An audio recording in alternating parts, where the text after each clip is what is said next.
Bandits abduct 40 worshippers in Zamfara mosque attack.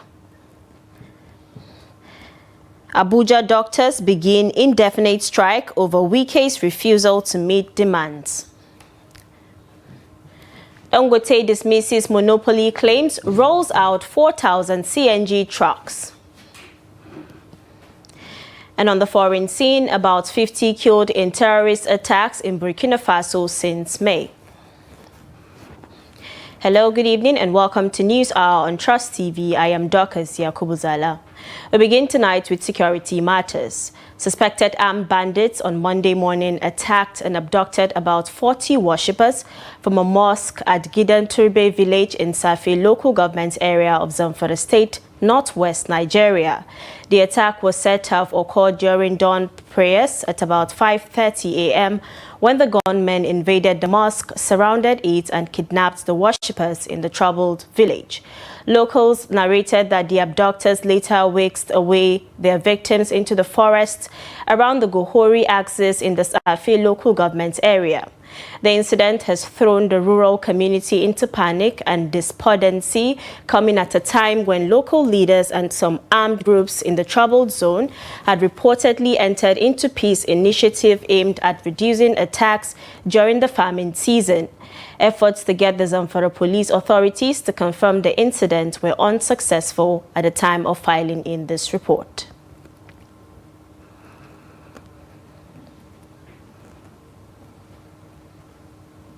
Now joining us via Zoom to discuss this is a security analyst, Abdullahi Shinkafi. Good evening and thanks for joining us on the News Hour.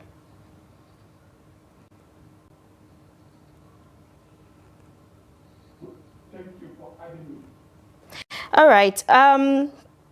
What is your understanding of how bad the security situation is in Safi local government area? Yeah, the security situation in Ape local government is highly disheartening and alarming. Looking at it is the home, or it is the country home of one of the most wanted armed bandit kingpin, Ado Aleru, who is also an indigenous of Enkuzo in Ape local government. So most catchment area of this armed bandit kingpins is in Kizara Forest, Monhaye Forest, and also in Chingo Forest, in Enwarendaji Forest, in Enkuzo Forest. All these forests share boundary with Katsina State. And also, Katsina State also share boundary with the Niger Republic. And it is very easy for smuggling of small and lighter arms into Sape local government, into Katsina State, using the illegal route in the nearest border. So this is one of the stumbling block of a speeding of this banditry from also Katsina State, because some bandit from Paskari local government, you can easily cross border to government. They can easily cross border to Sape local government and perpetrate this crime and criminality in Sape towns and villages. All right, so across the border in Katsina, we have seen at least 5 local governments sign peace deals with bandits. Do you think a similar deal could bring peace in areas like Safi? Yeah, you see, the issue of signing a peace bandit, to me, is unacceptable to me, because the signing of the peace dialogue with the bandit, previous government have entered into peace dialogue with the bandit. They have failed woefully. In immediate past governor of Katsina State, Aminu Bello Masari, signed similar peace dialogue with these armed bandits, and it has failed woefully. Even in Zamfara State, the previous administration of Abdulaziz Abubakar, Bello Muhammad Matole, signed peace deal with this armed bandit, but it has failed woefully. So the this present administration, the governor of the state have maintained his stand, and he was so adamant that he will never enter into any peace dialogue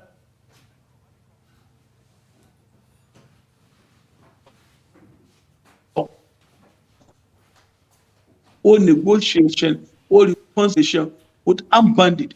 What he agreed that government for this bandit. So we to fight this armed bandit. Who are these bandits? If you are to sign a real peace deal with bandit, there should be a radicalization, disarmament, but look at the peace dialogue, which was signed in Pascari local government. These bandits were carrying their arms and ammunition. The leader of the bandit was carrying many AK. He carried even RPG. You understand? So it is this situation why these outlaws, the non-state actors, are trying to demonstrate that they are greater than the government in power. So it's uncalled for. No kinetic approach or strategy is a very good development, but there should be a terms and condition attached to it. That is what I have said earlier. De-radicalization, disarmament, rehabilitation, integration, strategy. And also there should be a total, this bandit should come out with the total free mind and trust to sign the deal. They are not sincere, they are not trustworthy, they are not reliable. Thank you so much, Abdullahi Shinkafi, for joining us and for giving us that insight. And we hope the state government listens to your recommendations. Thank you for having me. Best of luck. All right, moving to another development. Gunmen on Sunday night killed at least 6 persons at Guakap community of Mushere Chiefdom in Bokos local government area of Plateau State. Residents told Trust TV that the gunmen in large numbers stormed the attack community at midnight and started shooting sporadically, adding that the perpetrators set several houses ablaze. The National Publicity Secretary of Mushere Youth Movement, Kutyil Gashion Nahum, confirmed the development on Monday, explaining that many people are still missing. Still in Plateau State, the kidnapped ward head of Shuaka community of Keram local government area, Malam Hudu Hassan Barrow, has been killed by his abductors. The chairman and secretary of Kanam Development Association, Garbaji Aliyu and Shehu Kanam, while confirming the abduction and killing of the ward head, disclosed that his body was discovered on Monday morning, 6 days after his abduction. They described the incident as senseless, saying that the deceased lifeless body was recovered from the bush around Wonka Forest on Monday. The secretary further called on all relevant stakeholders in the state, including the state government, senators and members representing the constituencies, as well as security agencies, to come to the aid of the areas as bandits have taken over their communities. Spokesperson of the State Police Command, DSP Alabo Alfred, was yet to respond to the inquiry regarding the development at press time.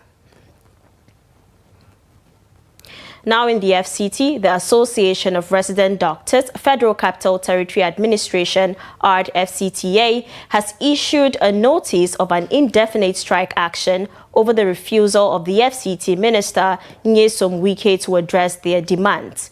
The strike is to take effect from Monday, 15 September 2025.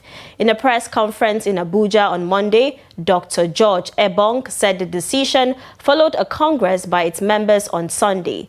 He stressed that the strike is not targeted at the minister or anyone personally, but against the failed health sector in the nation's capital. The indefinite strike comes after the end of a 7-day warning strike by ARD-FCTA.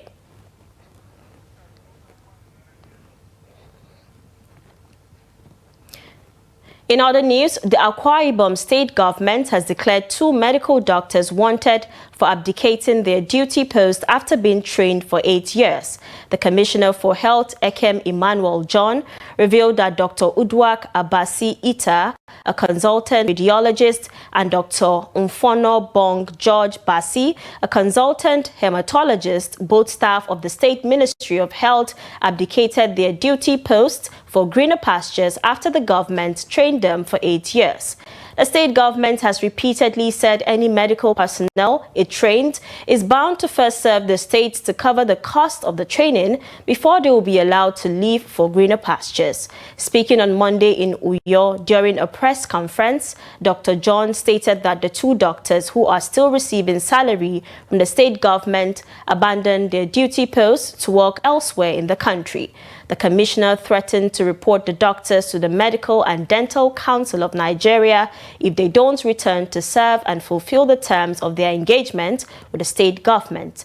The government told the erring doctors 2 options: to either resume at their duty posts in the state civil service or refund all resources spent on their training by the state government. Here in the FCT, the hearing in a suit seeking to stop the David Mark-led leadership of the African Democratic Congress ADC suffered a setback on Monday at the Federal High Court in Abuja following the failure to serve court papers on David Mark and others as required by law. Justice Emeka Nwite, billed to adjudicate in the party leadership dispute, has however fixed September 30th as a new date for hearing. The report. At Monday's proceedings, counsel to the plaintiff, Michael Agba, had claimed that all processes and orders made by the court have been served on the 5 defendants involved in the legal battle. However, Justice Nwite, after searching through the court file, could not find the proof of service. In the drama that ensued, the plaintiff lawyer later claimed that he served David Mark, Rafiu Aregbesola, and Chief Ralph Nwosu, who are 2nd, 3rd, and 5th defendants in the suit through the ADC. Justice Nwite, in response, faulted the mood of the service, adding that the law required the plaintiff to serve court papers on Mark, Aregbesola, and Nwosu individually. Having admitted errors in the mode of service of court papers, the plaintiff lawyer sought for adjournment to enable him put his house in order. The ADC, presented by a senior advocate of Nigeria, SAN, Shaib Enojo Aruwa, claimed that the party had not been fully served in compliance with the law by the plaintiff. The court has done the right thing by asking us to serve them personally. We shall actually take the necessary process to serve them. And that may be, if they are very invasive and it appears difficult to serve them, we know how to get them by substituted service. The record, there was no record of service in the court file. And 2, it was brought to the attention of the court that it was only the first defendant that was served. And in the face of the fact that there was no any order of court for substituted service on the 2nd, 3rd, and 5th defendant through the first defendant, the plaintiff could have validly served the 2nd, 3rd, and 5th defendant through the first defendant. And the court agreed with our submission and stated clearly that the plaintiff must serve the 2nd, 3rd, and 5th defendant personally, because that is the law. Justice Nwite has fixed September 30 for the hearing of the suit. And now in Rivers, a state high court sitting in Port Harcourt has ruled that the August 30th, 2025 local government election in the state was not only constitutional but legitimate. The presiding judge, Justice Stephen Jumbo, also threw away the suit filed by a Port Harcourt-based legal practitioner, William Stanley, challenging the just concluded local government elections. Stanley had in the suit challenged the legality of the appointment of the state sole administrator by President Bola Tinubu and the administrator's nominations of the chairman and members of RSIEC to conduct the August 30th local government council election. But Justice Stephen Jumbo, in his ruling on the issue of locus standi of the claimant and jurisdiction of the court, held that the court lacked jurisdiction to entertain the suit. He stated that based on the Constitution of the Federal Republic of Nigeria, only the Supreme Court has the exclusive exclusive jurisdiction to hear such suits during emergency rule. He also held that the claimant lacked the locus standi to institute the suit against the defendants because he was not able to show personal interest above public interest, and as well as his civil rights and obligations that had been violated by the actions of the defendants.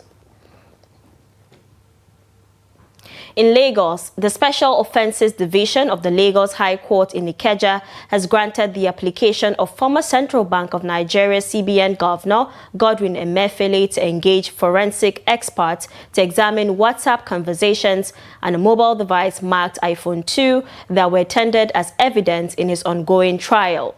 Justice Rahman Oshodi, in his ruling, held that the defendant had the right to conduct an independent forensic review, provided safeguards were in place to protect the integrity of the evidence. He ordered that the inspection of the evidence be conducted in the presence of all representatives of all parties in the case, with each party allowed no more than one lawyer and one forensic expert. The court also directed that the process be supervised by a court representative and conducted between 10 a.m. and 2 p.m. on September 24th and 26th, 2025. Emefiele, who is facing a 19-count charge alongside co-defendant Henry Omoile, is accused of abuse of office, receiving gratification, accepting gifts through agents, corruption, and fraudulent property transactions involving $4.5 billion and 2.8 billion naira. Justice Musa Liman of the Federal High Court in Abuja has sent back to the Chief Judge a motion filed by the leader of the proscribed indigenous people of Biafra, IPOB, Nnamdi Kanu, for reassignment. Kanu, in the motion ex parte, is seeking an order of the court transferring him to the National Hospital Abuja for urgent medical attention. In a short ruling, Justice Liman ordered the transfer of the case file back to the CJ of the Federal High Court following an application by Kanu's counsel, Uchenna Njoku-san, considering the fact that the annual vacation of the court will end on September 15th. Counsel to the Department of State Services, Adeboyega Owomolo-san, did not oppose Uchenna's application. At the resumed hearing earlier, the judge hinted that there was no time for the vacation court to decide Kanu's motion. He said not less than 30 cases were listed for the day's proceedings by the registrar, adding that since the court will be unable to take all, the cases were pruned down to 6. In other news, the president of Dangote Group, Aliko Dangote, on Monday dismissed claims of monopoly as the company rolled out 4,000 compressed natural gas trucks in Lagos. Speaking at a press conference, Dangote said the company had already invested 2 trillion naira in trucks and logistics. He added that new CNG fleet would ease transportation and stabilize fuel supply. Petrol marketers had accused Dangote of monopolistic practices in the petroleum downstream sector. But denying the accusation, Dangote said the refinery was not here to take anyone out of the market, adding that the trucks they are deploying have already created 24,000 jobs, with salaries 4 times the minimum wage.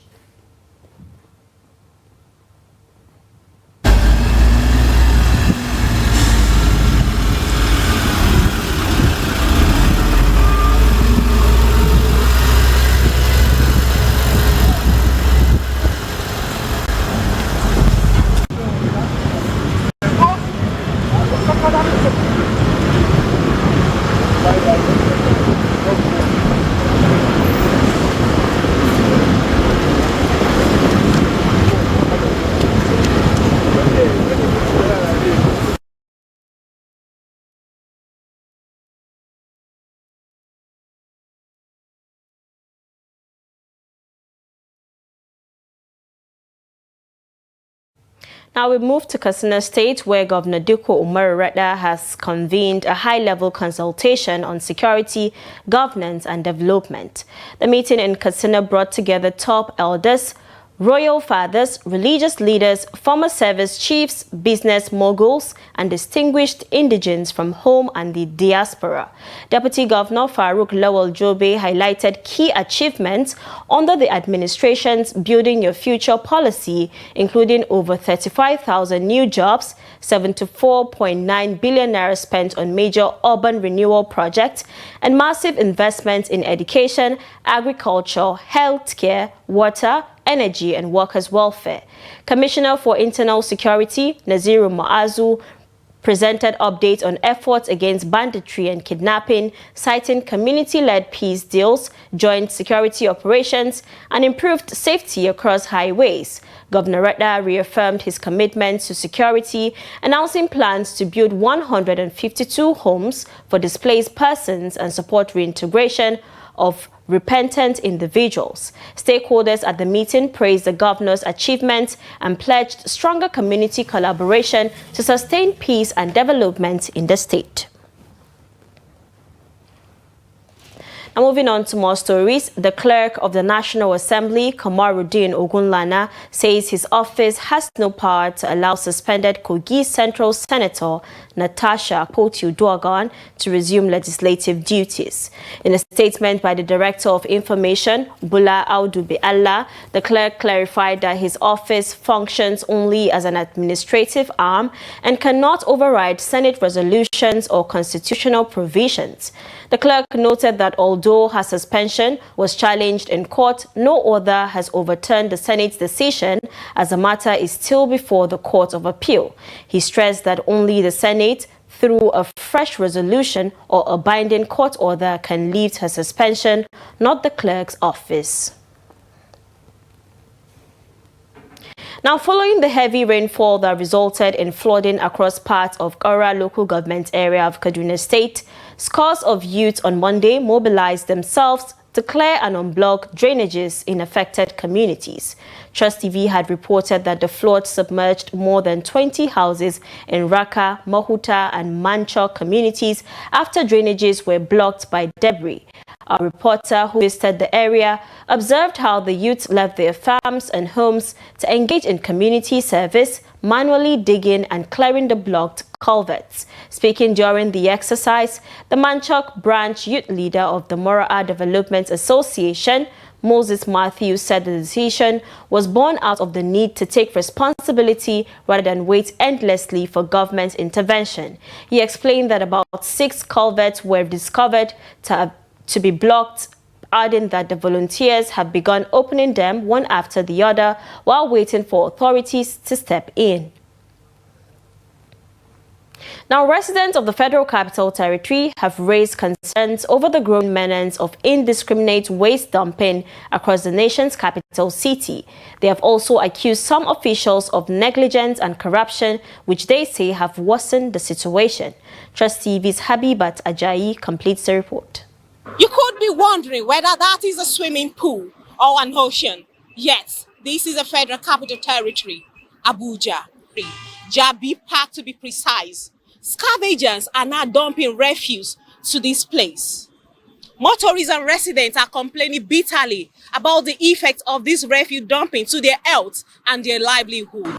Indiscriminate refuse dumping is increasingly visible in the FCT, with heaps of waste littering major locations and creating an eyesore in the nation's capital. Areas such as Jabi and Utako have, for months, remained hot spots where scavengers have turned open spaces into illegal dump sites.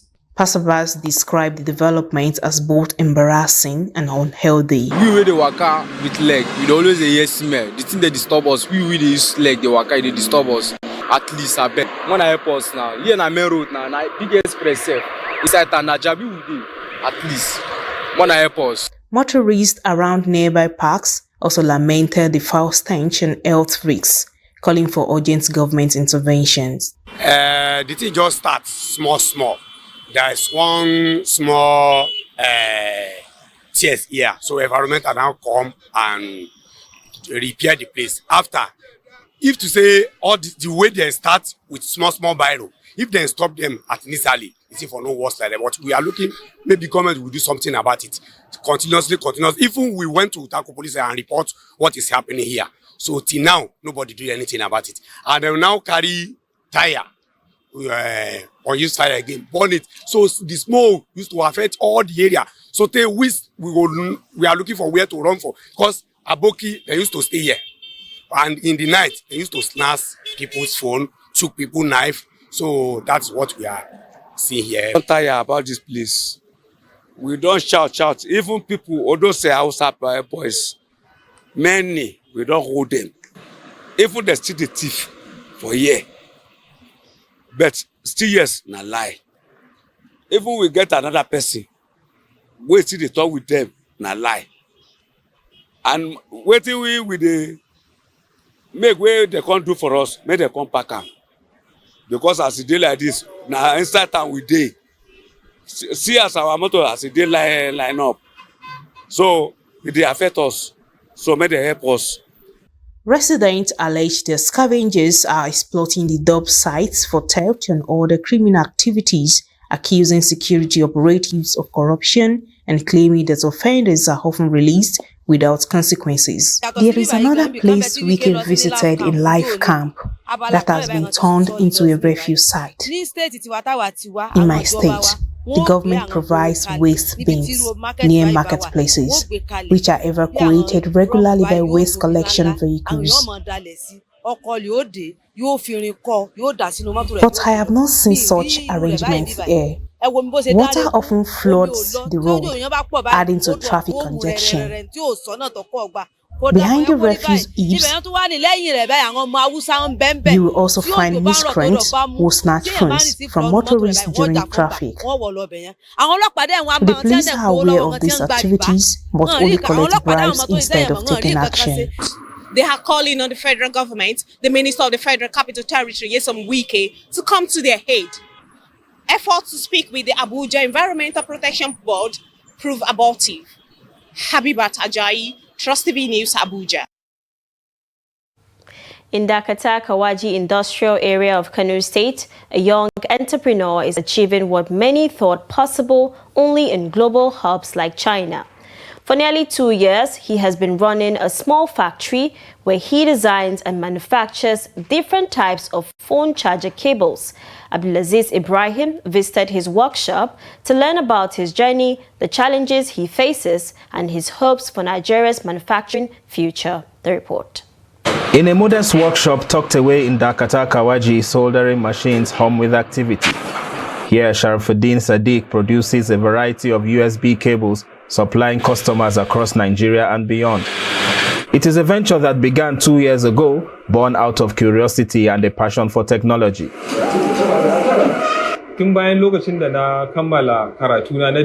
After finishing my first degree, instead of looking for a job, I decided to research how I could start a venture that would not only contribute to the country's development, but also provide jobs and reduce our overdependence on imported products. From those early experiments, his work quickly gained attention. Videos of his Nigeria-made cables went viral on social media, drawing admiration from far and wide.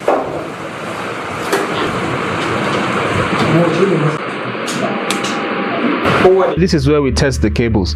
Every cable must pass a quality test twice before going to the market. But the true measure of his work is found in Kano's Bata Market, one of the city's busiest phone accessory hubs. Here, most dealers still depend on imports, ordering bulk packages from China shipped through Lagos before reaching their shelves.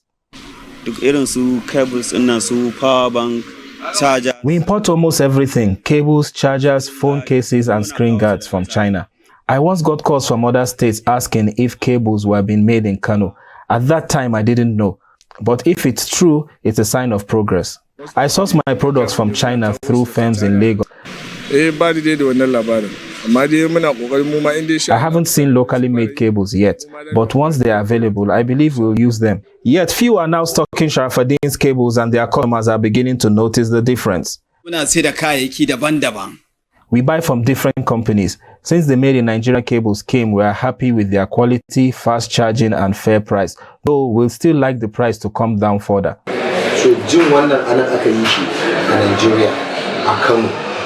When we heard the cables were made in Nigeria, we were excited. They use copper wires, work for both charging and data, but many customers still remain skeptical. Dealers say reviews from their buyers are encouraging, even though some remain cautious about how far local production can compete with global supply chains. I was among the first to sell the Kano-made cables. At first, customers doubted them, thinking they were substandard. I even gave some out for free just to prove their quality.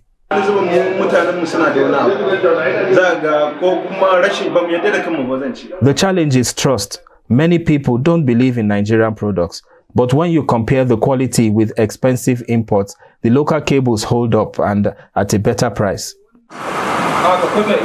Back in Dakata, Sharafuddin admits the challenges are tough. High cost of raw materials, expensive machines, unstable exchange rates, and the burden of electricity weigh heavily on his young factory. I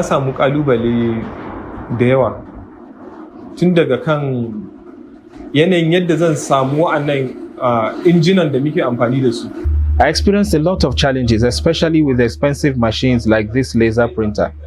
But with support from my family, I was able to set up the business. Another challenge is the fluctuating exchange rate, which is a headache, especially for the raw materials we import.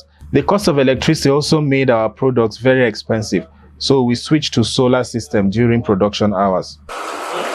Still, his story highlights the possibilities of homegrown innovation. Though Nigeria lags behind global manufacturing giants, he believes the country holds immense potential if given the right support. Kamar kasashen waje da suka ci gaba, kamar China ko India da sauransu. In countries like China and India, once they discover talent or innovation that can benefit the sector, the government steps in with support, which makes it easier. But in Nigeria, government support is scarce.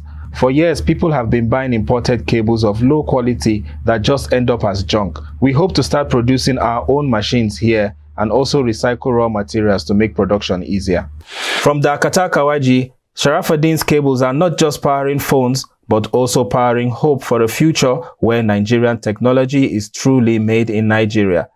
Abdulaziz Ibrahim, Trust TV News, Kano. Still in Kano, the State Police Command has brokered a truce between the Aminu Kano Teaching Hospital, AKTH, and the Kano Electricity Distribution Company, KEDCO. The two bodies have been exchanging words following a controversial power disconnection that reportedly disrupted critical medical services and sparked public outrage in the hospital.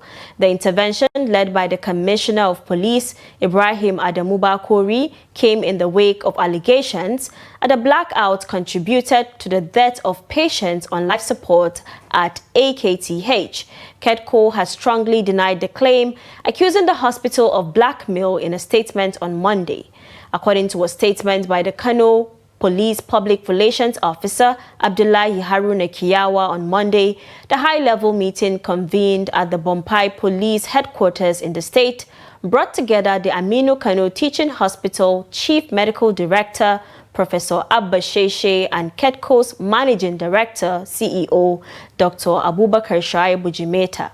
A dialogue, according to Kiyawa, focused on resolving the impasse and restoring electricity to the hospital, which had been operating under strained conditions due to the outage. Now, the Nigerian chef Hilda Basi, who ignited record fever across Africa in 2023, has once again made her way into the record books Guinness World Records has affirmed. This time, her mission is to secure Nigeria's edge in the long-running jollof rivalry. Now, still in Lagos, the 2023 Lagos State governorship candidate of the Labour Party, Rhodes Badebo Vivor, has visited Alabarago Market to commiserate with traders following the recent demolition by state government authorities. Vivor, who has since defected to the African Democratic Congress (ADC), assured the traders that their struggles remain at the heart of his party's agenda. Trust TV's Abbas Ibrahim Dalibi completes the report. Addressing traders at recently demolished Alabarago Market, Rose Badegbo Vivo expressed concern over both the timing and the consequences of the demolition on livelihoods. The reason why we are sent here is to show empathy. He understands how hard Nigeria is right now. We all understand how hard Nigeria is right now. And that the means of livelihood is taken away at such a hard time is a very difficult burden for anybody to bear. So I lend my voice to the call to the government that these people that have been disenfranchised, they should have that first right of refusal in an affordable way. He reminded traders that their greatest power lies in their votes, urging them to use it wisely in future elections. Development is not supposed to be done without the people in mind. It cannot just be done just thinking about the money you will make. This is a community. There is a culture in this area. There are people that have been here. They cannot be excluded by so-called development and regeneration. So a percentage of these new markets that are made must be given to this community at an affordable price. This must be factored into the development cost from now. Earlier, Vivo, alongside the member of the House of Representatives for Ojo Federal Constituencies, Seyin Sonwumi, and the National Coordinator of Obedient Movement Worldwide, Dr. Yunus Atanko, visited the palace of Sarkin Kaswa of Alabarago to commiserate with him over the demolition. Sonwumi told the Sarkin Kaswa, Umaru Nagogo, that he had engaged the state governor, who assured that traders will benefit from the planned redevelopment of the market. And he promised that you will be one of the people that will benefit from the shop. My responsibility is to stand by you, speak for your people, and hold power into accountability. And I'm ready to do that. And Mr. Governor will be held accountable for your promise. He also urged the northern traders not to see themselves as minorities in Lagos. I want to reassure you again, you are vital in our market, you are vital in our culture, you are vital in our state. Thank you. And this is not the end. These ashes will rise to stronger opportunities. Meanwhile, the traders expressed concerns over the redevelopment plans, fearing that they may be displaced from a market they have nurtured for more than 50 years. Abbas Ibrahim Alibi, Trust TV, Lagos. And now in Oyo State, ahead of the 2027 general polls, former Anambra State Governor Peter Obi has met with the Olubadan designate Rashidi Ladoja in Oyo State. Obi, the 2023 presidential candidate of the Labour Party, also visited former President Olusegun Obasanjo. Accompanying him on the visit were the spokesman of the Labour Party Presidential Campaign Council, Yunus Atanko, the Labour Party's 2023 Lagos governorship candidate Badebo Rhodes Vivor, and Segun Adebanjo. Briefing journalists, Obi said his visit was to pay homage to the Olubadan designate due to the strategic and central nature of the city to the social, political and economic development of Nigeria. He stated that Ladoja would bring his wealth of experience as a former senator, governor and business tycoon to lead Ibadan to an enviable position. In his response, Ladoja submitted that his aspiration to the throne of Olubadan is in furtherance of his service to humanity. The Adamawa state government has pledged continued partnership with traditional institutions to foster peace and development across the state. The state governor, Ahmadu Fintiri, gave assurance when the Madagali chiefdom led by Pito Madagali Ali Damburam paid him a courtesy visit in Yola. Trust TV's Gibson Sawadigo reports.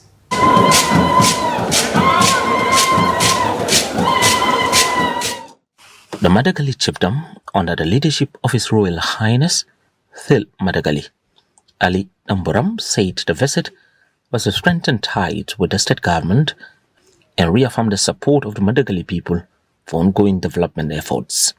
He commended Governor Fintiri for strides in security and infrastructure, noting that the return of relative calm is restoring hope to displaced families and rebuilding confidence among the people. Your Excellency, your vision of governance has reached grassroots, and today we stand as grateful beneficiaries of that vision. In its response, Governor Fintri welcomed the delegation, describing the visit as a demonstration of respect for traditional institutions. The governor pledged to sustain interventions in Madagali, particularly in security, infrastructure, and social welfare. All I will say, and urge all of us, is to remain united, focus, and love for each other.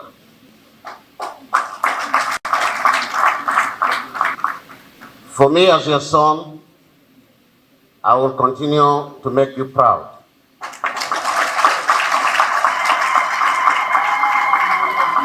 And to assure you that I have really recovered Adamawa State.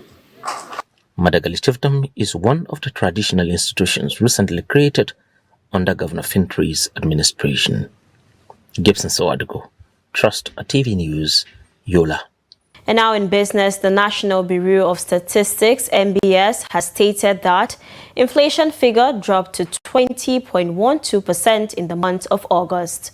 A report released on Monday said food inflation also dropped to 1.65% when compared to the 3.12% recorded in the month of July. It attributed the decline to the drop in the average prices of imported rice, local rice, Guinea corn flour, maize flour sold loose, Guinea corn, millet, semolina, soya milk, etc. The report went on to state that the August figure was 1.76% drop when compared to the inflation rate of 21.88% in July.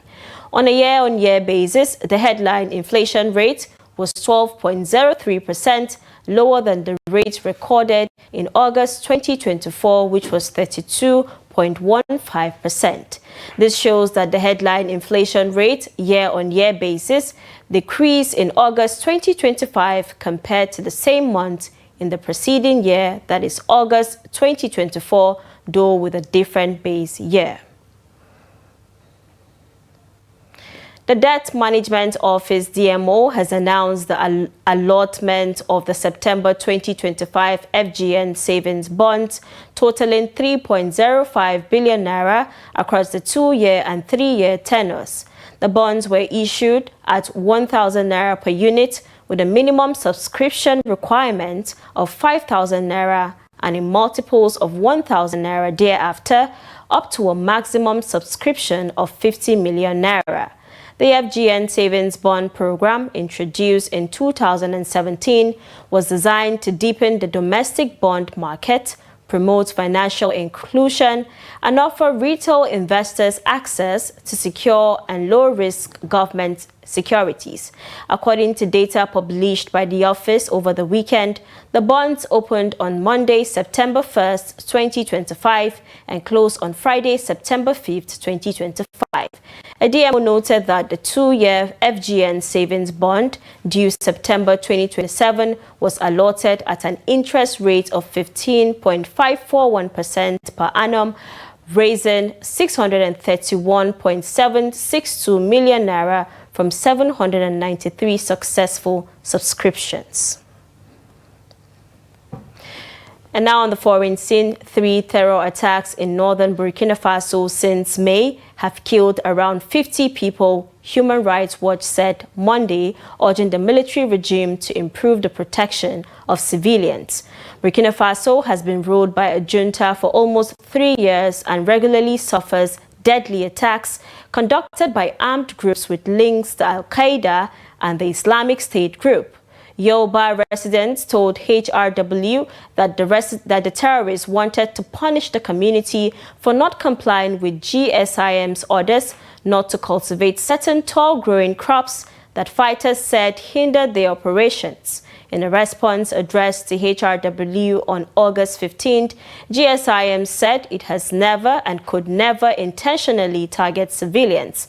It called HRW's claims unfounded allegations or at most incidental events caused by stray bullets of which they have no knowledge of. Junta Chief Captain Ibrahim Traore promised to restore security within months when he seized power in late September 2022.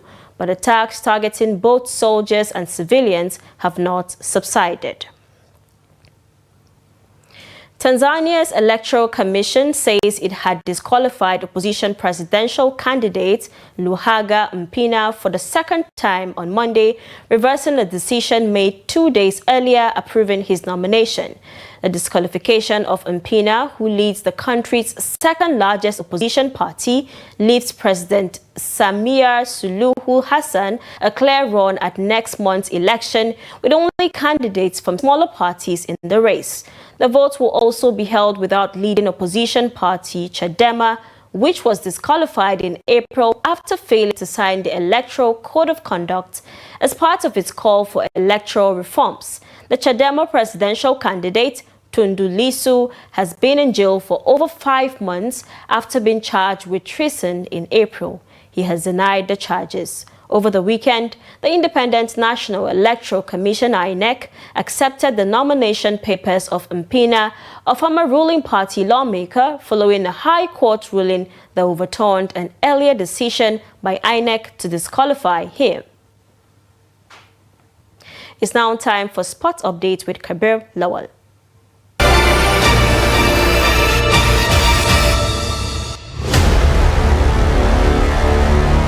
Nigeria's track queen, Tobi Amusan, has won the silver medal in the women's 100-meter hurdles at the Tokyo 2025 World Athletics Championship, clocking a brilliant 12.29 seconds in the finals. Tobi Amusan powered through the high-pressure final at the National Stadium, finishing just behind the Tajik Kambuji of Switzerland, who struck gold in a new national record of 12.24 seconds. The National Sports Commission (NSC) hailed Amusan's remarkable achievement, noting that her consistency and fighting spirit continue to inspire millions. Bukola Olopade, the Director General of the NSC, stated that Tobi Amusan has made Nigerian proud once again. He said winning silver at the World Championships is no small feat, and doing so with such class shows her world-class ability and resilience. Olopade said Amusan remains a symbol of hope, determination, and excellence for the nation, which stands tall in celebration of our achievement. The USA Grace Stark took bronze in 12.34 seconds, while fellow American Masai Russell came fourth in 12.44 seconds. Earlier in the day, Amusan booked her place in the final with a commanding semi-final victory, running 12.36 seconds to hold off Nadine Vassell of Netherlands with 2.25 seconds and Pierre Sargowski of Poland at 2.51 seconds. Still on sport news, African table tennis powerhouses Nigeria and Egypt will lead charge for qualification to the 2026 ITTF World Team Championships in London, United Kingdom, as the continent's top teams converge in Tunisia for the 2025 ITTF African Championships from October 12 to October 19, 2025. London 2026 marks a historical centenary celebration, returning the World Championship to the city where it all began in 1926. The Tunis tournament serves as the official African qualification event, with the top-performing men's and women's teams securing their place on the sports grand stage. That's Sport News. I am Kabir Lawal.